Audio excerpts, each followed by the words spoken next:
अब परिस्थिति ये है कि आपका स्ट्रेट ऑफ हॉर्मोज बंद है। परिस्थिति ये है कि उसका बंद वाला ट्रंप का प्लान काम कर रहा। परिस्थिति ये है कि ईरान की रिजीम को इसका बहुत ज्यादा फर्क पड़ रहा, क्योंकि उनकी हवा टाइट होती हमें नजर आ रही है। क्यों? क्योंकि ट्रंप ने कहा था, मैंने आपको 2 या 3 दिन पहले कहा होगा, मैंने कहा ट्रंप की नीति थी, सर आप क्या कर रहे हो? उन्होंने कहा जी देखिए ऐसा है कि we are increasing the blockade, 20 ship मैंने और भेज दिए हैं, इकोनॉमिक सैंक्शंस का हथौड़ा मैं और चलाऊंगा, क्रिप्टोज पे चलाऊंगा, कैश पे चलाऊंगा। Trump, I like him saying when he said yesterday, we are controlling their cash, their money is with us and I am keeping the money, which is good. और I am preparing for a big military assault, इनकी एक बड़ी military आघात का भी prepare कर रहा हूं। ऐसा नहीं है कि ब्लॉकेड और इकोनॉमिक आघातों पे इस पे मैं, मेरे पास तीनों विकल्प खुले हैं, यानी कि सर भी, पैर भी और जूता भी, हर तीनों तरफ से मारूंगा, ये ट्रंप ने कहा था। अब कहीं ना कहीं एली कोहेन ने ट्रंप को कहा था, बोला साहब, इसराइलियों का साहब देखो बॉम्बिंग वॉम्बिंग का ज्यादा फायदा नहीं है, बॉम्बिंग वॉम्बिंग तो कार्रवाई चलती रहेगी, आप ऐसा करें, आप इन पे ना ये जो इकोनॉमिक असॉल्ट है और बड़ा, रिजीम की चीख निकल जाएगी, चू चू करेगी रिजीम। ये इसराइलियों ने कहा था। और इसराइलियों की बात आप जानते हो, ट्रंप की जब से उन्होंने जान बचाई है, ट्रंप साहब तो इसराइलियों के कायल हो गए, दीवाने हो गए। वैसे उस पर भी एक अपडेट है, बताऊंगा आपको। हाँ ठीक है साहब, आपने कहा, हमने मान लिया। तो ट्रंप ने, वैसे अभी भी ब्रैड कूपर सेंटकॉम नहीं आए हैं, वो इजराइल में ही है, और वो जनरल जमीर से मिल रहे। जनरल जमीर ने भी आज बोला यार ब्लॉकेड तो बहुत जबरदस्त काम कर रहा है, पर खबर एक और भी है जो आपको थोड़ी देर में बोलूंगा। तो आते हैं अपने विषय पे। तो ट्रंप ने कहा ठीक है यार, इस एग्रेशन को कंटिन्यू करो। अब देखिए 310% से ज्यादा इन्फ्लेशन पहुंच चुका है, अंदर हालत टाइट है, हालत खराब है, खाने को पैसे नहीं, पीने को पैसे नहीं, सिपाहियों को तनख्वाह नहीं मिल रही, पुलिस को तनख्वाह नहीं मिल रही, बैसिज मलेशिया के कमांडर को किसी ने मार दिया, और जो फीमेल रिजमी, एक फीमेल इन्होंने कुछ कुछ फोर्स बनाई थी, वो सारी गायब हो गई। बैसिज मलेशिया के लोग डेजर्ट कर रहे हैं, आईआरजीसी में खलबली हो रही है, मुश्तबा का पता नहीं, किसी ने उससे 8 घंटे मीटिंग की, नए कमांडर आ रहे हैं, वो अपनी अपनी धाक जमा रहे, कह रहे अटैक करो, अटैक करो, अटैक करो। और अमेरिका ने ईरान के ऑयल टैंकर पर अटैक कर दिया, ये ऑयल टैंकर क्षतिग्रस्त हो गया, 44 जहाज वापस भेजे गए, 8 को क्षतिग्रस्त करके निरस्त कर दिया गया, और 12 को खदेड़ दिया गया। तो ये उनका परिस्थिति है। स्ट्रेट ऑफ हॉर्मोज से केस से अब गल्फ ऑफ ओमान तक ऑयल स्लिग आ रहा है, इनके ऑयल लीक आ रहा है। ईरानी कह रहे हैं अरे ये तो आपने हमारे टैंकर गिराए थे, वो तेल है। पर मेरा मानना है कि इन्होंने ऑयल पंपिंग बंद ही नहीं किया, ऑयल समंदर में छोड़े जा रहे हैं, क्योंकि एक ईरान के कमांडर ने कहा था आग वक्त आने पे ये आग भी बारूद का काम करेगी, यानी कि इस बाग आग को आग दे दो तो बारूद का काम करेगा, ये एक ईरानी कमांडर ने कहा था। मुझे पता नहीं कितना प्रैक्टिकल है, कितना फिजिबल है, पर अमेरिका नेवी के लिए खतरा, और ओमान तक अब तेल दिख रहा है। तो एयर वाटर का पोल्यूशन हो रहा है, परिस्थितियां खत्म हो रही है। अगर पीछे पंपिंग रोक देंगे तो वेल का 40% एफिशिएंसी तभी घटती है, आपने चलते वेल को रोक दिया, ये रोक नहीं सकेंगे। तेल पंप कर रहे हैं, इनकी स्पेशलिटीज बढ़ गई है, ओवरऑल अराजकता है, ओवरऑल परिस्थितियां बड़ी खराब है, overall things are getting bad to worse, that is what I can tell you for sure, and that is what they are really started shaking, and this is what exactly Americans wanted, and this is what exactly Mossad reported. आप ये काम करिए, आपका काम हो जाएगा। अब ये जो सारा काम हो रहा है, जो सारा खेल हो रहा है, तेल का खेल हो रहा है, इसमें एक बड़ा विचित्र टर्न आ गया है कि अराची अब समझ गया कि एक बड़े युद्ध की तैयारी हो रही। क्यों हो रही साहब? आज भी इसराइल के हाइफा पोर्ट में बहुत बड़ा ship, one of the biggest ships had landed, and it is with thousands of tons of military equipment, वो हाइफा में लैंड कर रहा है। Israel is buying more, procuring more, American are preparing for war. आपके Brad Cooper और आपके general जमीर बैठे हैं, और जनरल जमीर ने आज कहा कि भाई ब्लॉकडेड काम कर रहा है, but Iran is preparing for a long term war. Iran के कमांडर ने कहा था हमारे पास इतनी मिसाइलें हैं कि हम वर्ल्ड वॉर 3 भी लड़ सकते हैं। खैर वो तो कुछ भी कह सकते हो, दैट्स नॉट इम्पोर्टेंट। पर एक कॉन्ट्रेडिक्टरी दावा है। भाई ईरान का कमांडर कह रहा था कि मेरे पास इतनी मिसाइलें हैं कि अगर मैं 2 चलाता हूं तो 3 बनाता हूं, I am making more than how much I fire, और मेरा 75% मिसाइल का इंफ्रा इन प्लेस है। अमेरिकन का दावा 75% हमने डिस्ट्रॉय कर लिया, 25% इंफ्रा इनके पास इन प्लेस है, विच आई थिंक बीच की बात है, कोई 30-35% इन प्लेस होगा। अब मिसाइलों से ज्यादा समस्या, मिसाइलों को बनाने का मटेरियल कहां से लाओगे?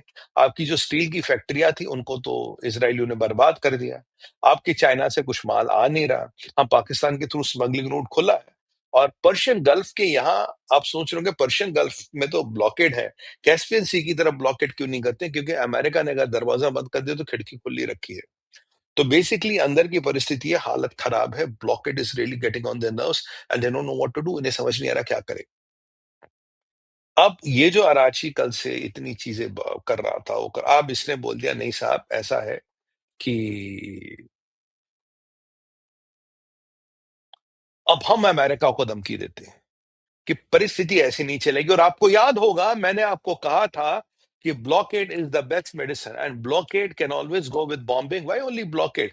Because blockade is the best medicine. आप ब्लॉकेड करके रखेंगे, इनके पास विकल्प नहीं रहेगा, इनकी चीख निकल जाएगी।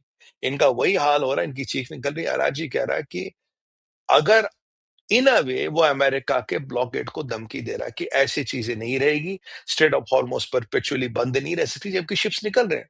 बट कुछ शिप्स पे हमला हमला हो रहा हमला होगा, और जो अमेरिकन ने इनके टैंकर को हिट किया, ये कहीं ना कहीं गल्फ ऑफ ओमान में, स्ट्रेट ऑफ हॉर्मोज में भी एक आध शिप को हिट करेंगे। मेरी आप बात लिख के रखिएगा, that is going to happen, उसमें कोई डाउट नहीं है। तो अब थोड़ी परिस्थिति में चेंज ये आ गया कि ये कह रहे हैं कि अब हम अमेरिका को धमकी देते हैं कि अगर अमेरिका ने स्ट्रेट ऑफ हॉर्मोज पे हमसे बातचीत नहीं की, हम अमेरिका की ऐसी तैसी करते हैं। भैया क्या ऐसी तैसी करोगे? एक तो बोलते हैं हम मिसाइल बना रहे, तो भैया वो तो पहले भी फुल स्केल पे बना रहे थे, नहीं क्या बात कर रहे हो? In a way they are threatening of attacking the American navy. और ट्रंप यही चीज तो चाहता, तुम एक बार मेरी नेवी को अटैक तो करो। देखो, if you understand America, never attack American navy, never touch American navy. American navy का मैं आपको बताता हूँ, I'm sharing some personal experience with you. I worked for a company in America. और मेरी जो सीईओ थी, she said that when I met my first husband, and my father did not kind of approve of him or whatever. But when I asked him to come first time to meet my father, he came in his Navy uniform, and my father had nothing to say. When he came in the Navy uniform, my father had nothing to say. मतलब जो मैंने वहां देखा, मैंने बहुत submarine ops के बंदों के साथ काम किया, highly respected then American army and even Deltas is American navy. American navy America का प्राइड है, अमेरिका का स्वाभिमान है। एक वहां रूल था, never mess with the American navy. तो अब अगर इन्होंने अमेरिकन नेवी पे अटैक किया, वो पूरे अमेरिका का सेंटिमेंट, रिपब्लिकन्स हो डेमोक्रेट्स हो, that will mobilise for destroying Iran. फिर ईरान का काम समझिए तमाम हो गया, और फिर कन्वेंशनल वेपन की जरूरत ही नहीं पड़नी है। ऐसे में फिर जो वेपन यूज कर लो भैया, जिससे काम चलता हो। तो ये वाली आप अराची ने धमकी दी है, क्योंकि ब्लॉकेट काम कर रहा है। जनरल जमीर की बात सुनिए, ब्लॉकेट काम कर रहा है और अंदर इनकी चीख निकल रही, 310% इन्फ्लेशन है, खाना पीना सब खत्म है, they don't have money to pay. और मैं आपको एक डाटा बताता हूं, आप सन के हिल जाएंगे। 1979 before the so called Islamic revolution, जो एक ईरान का डॉलर या रुपया था, I don't know what, I think rial is their currency, वो 80 पैसे में एक डॉलर आता था। यानी कि ईरान का रुपया was stronger than dollar. Iran के 80 पैसों में एक रुपया आता था। आज का करेंसी रेट मैंने भाइयों देखा नहीं है, बट 20 लाख या 25 लाख में एक अमेरिकन डॉलर आता है। 80 पैसे में एक अमेरिकन डॉलर आता था। आज 50 साल of so called great Islamic revolution और great Islamic whatever you call it, और under the beautiful regime of Khamenei's, 20 से 25 लाख रुपए में एक अमेरिकन डॉलर आता। तो practically currency has failed, currency is over, currency का काम तमाम हो चुका है। ये कटु सत्य है। और इसी के कोलैप्स का अमेरिका वेट करा, और मोसाद के पास भी प्लान है। जब करेंसी फेल होगी, मोसाद को क्या करना, they have a plan in place. गोल्फमैन ने काफी चेंजेस किए, he is the man on the job. और यहां से Tayyip Erdogan has come openly defying America. तो ये सारा, और अभी अभी ट्रंप ने एक और बम फोड़ दिया। ट्रंप ने कहा कि यार हमारी मीटिंग तो ईरान के साथ अच्छी जा रही है, maybe who knows, Iran may join Abrahamic Accords. Oh my God, what are you saying? Maybe Iran may join Abrahamic Accords. मैं यार ये मतलब where on this earth, मैं तो सोच रहा मक्का लाइन ज्वाइन करने वाला इब्राहिमिक अकॉर्ड्स। देखो, ये इब्राहिमिक अकॉर्ड्स वगैरह आप सोचेंगे तो ईरान ज्वाइन नहीं करेगा। ईरान में डेजोनेंस क्रिएट करनी, ईरान में गुट बने, उन गुटों में लड़ाई करवा रहा है ट्रंप। कि भाई मेरे जिससे बात हो रही हो तो कह रहा साहब हम तो आपको भी सलाम करेंगे, इब्राहिमिक अकॉर्ड्स भी ज्वाइन करेंगे। अगर इब्राहिमिक अकॉर्ड ज्वाइन कर लिया तो आपकी मक्का अलायंस बेकार, और मक्का अलायंस बेकार तो मामला खत्म, यहां से सारा गेम पलट गया। तो ये ट्रम्प ने अभी भी पोस्ट किया, मैं अपनी टीम को भेज देता हूँ। I think I have to post somewhere, I have to post somewhere, मैं अपनी टीम को भेज देता हूँ। भाई जरा ये आप लगा दें, let me see, I can send it to you guys. यहाँ आप, क्योंकि जब मैंने ये पोस्ट देखा था ट्रुथ सोशल पे, मुझे भी यकीन नहीं हुआ, मैंने कहा यार मैं गलत तो नहीं पढ़ रहा कहीं। जॉइनिंग इब्राहिमिक अकॉर्ड्स, वाह मैन। पर जियोपॉलिटिक्स में कुछ भी हो सकता है, यहाँ किसी की बकौती नहीं है। अब जरा दूसरे विषय पे बात करते हैं। By the time the team lands the post, let's talk about Israel's two front war. देखिए इजराइल के परिप्रेक्ष्य में मैंने कहा था Israelis have to be very careful, you don't have to rush into the war, आपको बहुत संभल के रहना पड़ेगा, आपके दुश्मन कई सारे। We love our brothers and sisters of Israel and we are with them always. अब क्या है यहाँ पे, इजराइल के एक मंत्री ने आज कहा भाई साहब परिस्थिति यहाँ चेंज हो रही है। कह रहे क्या, कह रहे हैं कि Gaza is on steroids and so is Syria, next war is imminent. अब बोलोगे सुमित भाई गाजा इज ऑन स्टीरियॉइड्स, ये कहां से आ गया? भाई साहब मोहम्मद अब्बास मिलने गए ना तैयब अर्दोगन से, तैयब अर्दोगन ने चाबी भर दी। और मोहम्मद अब्बास आज कह रहे भाई ऐसा है कि जो ये आपका ये, हाँ ट्रम्प का पोस्ट आ गया, see the thing in yellow, see the thing in yellow. Who knows, perhaps the Islamic Republic of Iran would join as well. One of the worst deals, Barack Hussein Obama को गाली वाली दे रहा है, और चले मैं पढ़ता हूँ। One of the worst deals made by our country was the Iran nuclear deal, put forward and signed into the existence by Barack Hussein Obama and the rank amateurs of Obama administration, and it's a direct party Iran developing a nuclear weapon.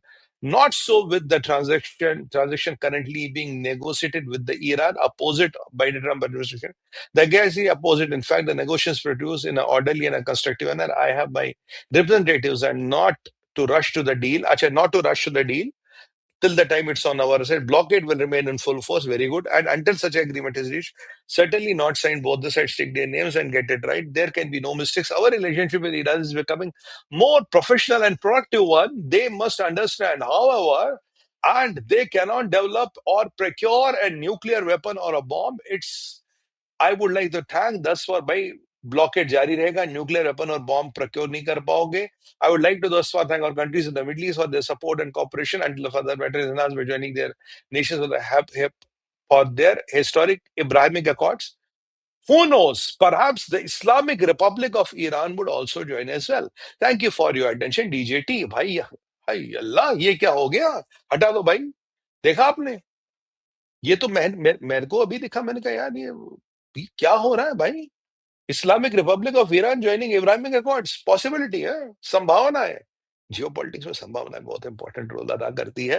तो अब यहाँ पे general जमीर का statement और regime की changes, regime की कराची का statement. अब मोहम्मद अब्बास से मिलने गया वो, मोहम्मद अब्बास साहब कह रहे भाई ऐसा है, ये जो गाजा, गाजा तो हमारा पार्ट है, वेस्ट बैंक का पार्ट है, तो ये गाजा और वेस्ट बैंक अलग कब थे?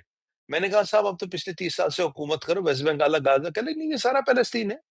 तैयब अर्दोगन की चाबी भर दी, और कुछ दिनों में मोहम्मद अब्बास कहेंगे कि मक्का अलायंस का पार्ट होने वाले हैं।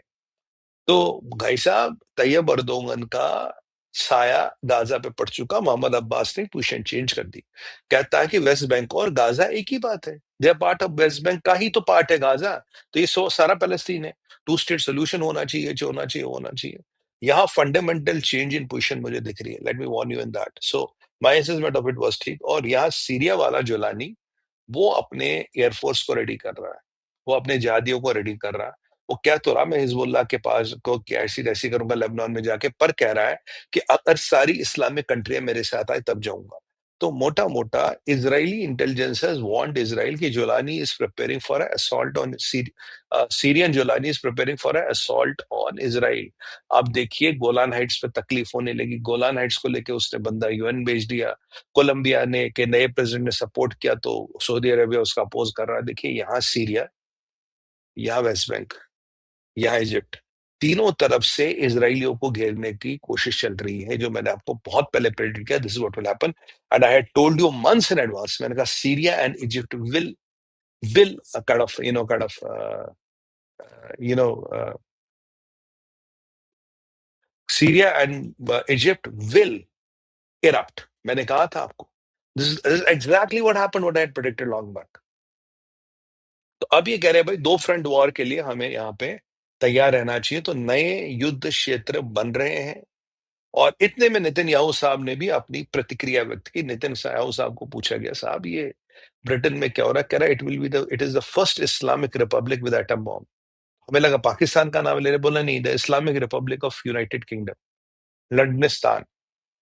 तो जो इस जिस हिसाब से वहां का इस्लामाइजेशन हो रहा है, जिस हिसाब से वहां इस्लामिस्ट चीजों को कंट्रोल कर रहे हैं, it's a very dangerous turn as per Netanyahu. And यहाँ पे कहानी आपकी चालू हो रही है। तो टू फ्रंट वॉर। अब मुनीर का पंगा क्या है? मुनीर पे ऐसा, मुनीर की पहली वाट लग गई है मुल्ला मुनीर की कि बलूचिस्तान में उसने, आप जानते हैं कि कल बॉम्बिंग कराई और बलोच भाइयों ने जवाब दिया और उसके काफी सारे लोगों को मार दिया। 60-70 लोग पाकिस्तान के मारे गए, ये सूत्रों के माध्यम से खबर आ रही है। पाकिस्तान 20-30 तो खुद मानता है।